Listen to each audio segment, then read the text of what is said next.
Hey, what's up, guys? Welcome to the Doomsday Path. Take a trip down with me as we go through this journey of going through each of the Marvel projects leading up to Avengers Doomsday.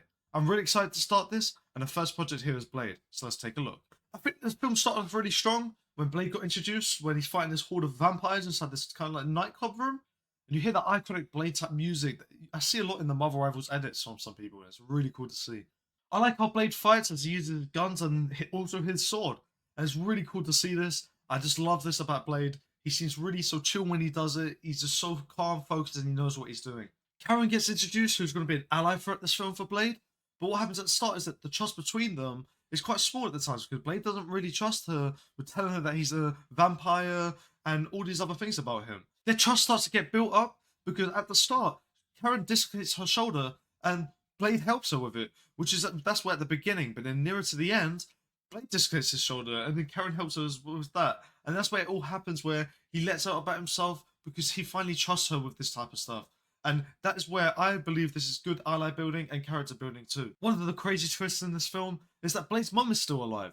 And I didn't understand why at first, but nevertheless, she's working with the vampires, with Frost specifically, who's the main antagonist. Blade killed her in the end, and really got a growth moment inside of that, setting himself free from torment of trying to find out who his mum was and like why she died type of thing. A prophecy was revealed throughout this film, and what it was is that it needed a Daywalker's blood, surrounded by 12 pure-blooded vampires, to spawn in their deity, which I thought was a pretty cool plot point, and it leads to the final bit of this film. Blade ends up getting captured, and throughout these moments when the prophecy actually gets fulfilled, and Frost becomes this new deity with all these powers. And what I felt was that when the final fighting sword, Blade was back as a badass because he gets his glasses back as the vampire took them. You see so many fighting moves that happens. He's using his guns, using his sword. It's really cool.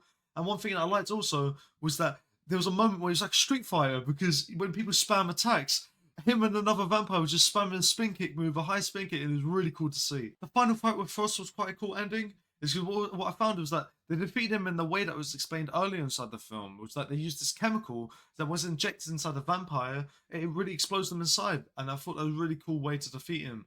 As the whole thing that with Frost with his powers is that he can regenerate himself, and the moment he gets maybe sliced in half, his body can come back together, and that's really cool to see that they defeat him inside that way. And yeah, I found the final fight was pretty good.